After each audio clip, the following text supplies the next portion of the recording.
Start. कुछ दिन पहले अनायास ही मोबाइल फ़ोन में गीत बजाना शुरू किया तो कई पुराने गाने जेहन में उभर आए जो मैंने एक समय बार बार दोहराकर मैंने न जाने कितनी बार सुना था। विराम। गानों की धुन तो दिमाग में थी कोमा, लेकिन नाम नहीं याद आया। विराम। काफ़ी देर बाद ध्यान गया कि इस तरह शिद्दत से गीत मैंने कई साल बाद सुने हैं। विराम। इसी सिरे से कई बातें ध्यान में आने लगी और फिर पता नहीं कोमा कब से शांत पड़ा अपना ब्लॉग खोला और फिर वहाँ भी पूरी एक श्रृंखला दिखी कोमा, जो न जाने कैसे उत्साह में लिखी जाती थी। विराम। कोई भी भाव मन में आया या कुछ सोचने लायक लगा तो लिखना शुरू कर दिया। विराम। लिखना रोज़मर्रा की जिंदगी का एक हिस्सा हो गया था। विराम। तब लिखना एक उपलब्धि सरीखा लगता था। विराम। चाहे डायरी हो कोमा, कविता कोमा, ब्लॉग या लेख हो। विराम पैरा। इस तरह रचनात्मकता जिंदगी का हिस्सा जैसा हो गया था। विराम। बिना किसी दबाव या तनाव के मन और दिमाग से विचार और भाव कभी कागज पर उतर जाते थे कोमा, तो कभी बेहद शांत मन से कुछ सुनने और समझने का सिलसिला चल पड़ता था। विराम। लेकिन यह सब व्यक्तित्व को हर पर कुछ नया दे रहा था। विराम। मगर आज उन बातों को अगर याद कर रही हूँ तो इसका मतलब यह भी है कि जो बातें व्यक्तित्व की खासियत सी बन गई थी कोमा, अब वैसी बहुत सारी बातें जिंदगी से दूर हो गई है या उन्हें अतिरिक्त प्रयास से करना पड़ता है। विराम। चीज़ें इस तरह कैसे खत्म हो जाती है या खत्म कर दी जाती है। बेरोजगारी ने कितने शौक खत्म नहीं किए।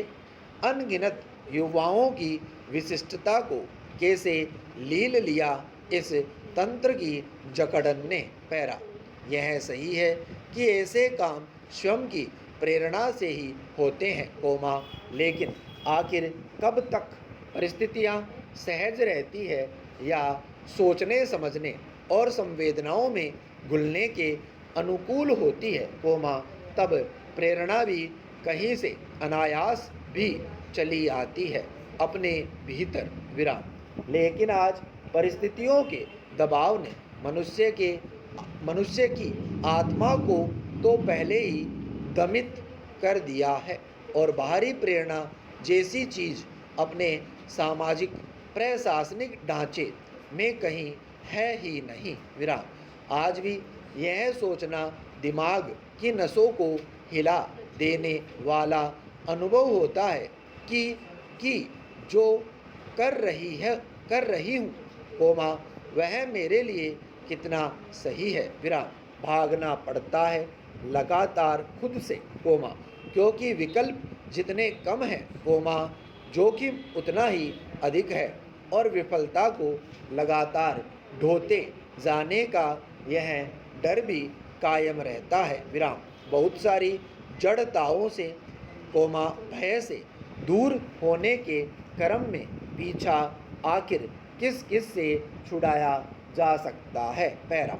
हम जिस समाज और परिवेश में रहते हैं कोमा, उसमें बाहरी परिस्थितियों से उपजे प्रत्यक्ष द्वंद्व और भीतरी जद्दोजहद के मनोविज्ञान को समझने की सलाहियत का विकास नहीं हो सका है। विराम। कुछ इस वजह से तो कुछ सामाजिक जड़ताओं के दायरे में कैद, सोचने समझने के सलीके की वजह से घिरे हुए व्यक्ति को समर्थन का अभाव एक बड़ी वजह है कि व्यक्ति की तरह के बोझ ढोता रहता है कोमा, उसे उतार नहीं फेंकता विराम। इन सब से जूझता हुआ अकेला असहाय बोध से ग्रस्त व्यक्ति कोमा जो उम्र से युवा है कोमा मगर टूटा हुआ कोमा हिला हुआ और किताबों से माथा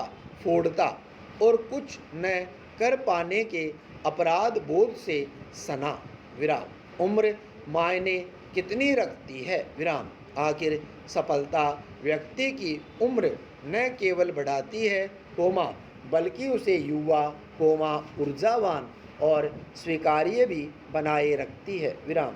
वहीं संघर्ष में गुजरते साल कोमा निरंतर अवसाद से भरा मन कोमा मानवीय अस्तित्व को संकुचित कर देने वाले अनुभवों से गुजरते हुए व्यक्ति को देख कर लगता है जैसे किसी और की जिंदगी जी रहा हो विराम पैरा। आखिर इन दोनों के बीच क्या कोई और तल संभव नहीं। डर और अवचेतन तक पेट चुके भय से पीछा छुड़ाने का कोई रास्ता नहीं। पिछले 1.5 साल से ज़्यादा से जो चल रहा है कोमा उस बहाने से न जाने क्या क्या खत्म होगा विराम। इन 2 सालों का हिसाब आखिर कौन देगा। कौन सी सरकार कोमा किस अदालत में इसका न्याय होगा। लाखों बेरोजगार युवा सालों से जिन नौकरियों के लिए तैयारियों में लगे हैं कोमा उनकी उम्मीद को जिस तरह सरकारों ने वोट का जरिया मात्र समझ लिया कोमा उस पर विचार कब होगा पैरा। जो लोग संघर्ष के समय बहसें करते हैं कोमा नौकरी मिलते ही संरक्षण के लिए उन्हीं सरकारों का सिर झुकाकर समर्थन करने लगते हैं विराम। राजनीति यह बात अच्छी तरह समझती है विराम। इसलिए विद्यार्थियों के गुस्से को कोमा उनके हक की आवाज़ को तवज्जो नहीं दी जाती विराम। हमारी परवरिश कोमा शिक्षा कोमा माहौल कोमा तंत्र और संस्थाएं कोमा भले ही वे किसी स्तर की हो कोमा सब में खामियां हैं कोमा जो औसत व्यक्ति में भरी जाती है विराम। हमें चीज़ों को बढ़ाकर देखना सिखाया जाता है कोमा बड़ा करके देखना नहीं विराम। हमारे लिए केवल अपना सच ही संपूर्ण और एकमात्र सच है विराम। हमारी दुनिया कोमा हमारी समस्याएं केवल हम तक ही है कोमा इसलिए खुद उनसे निकलकर हम पीछे वालों के लिए वह नहीं रहते जो अब तक थे विराम। हमारा वर्ग और स्थान दोनों बदल जाते हैं विराम। हम समस्याओं के समाधान नहीं खोजते कोमा केवल अपनी दुविधाओं को दूसरे की तरफ धकेलकर संतुष्ट हो लेते हैं विराम। हम संगठित होना नहीं जानते कोमा इसलिए पहले भीड़ और आखिरकार भेड़ बनने को विवश हो जाते हैं विराम। स्टॉप।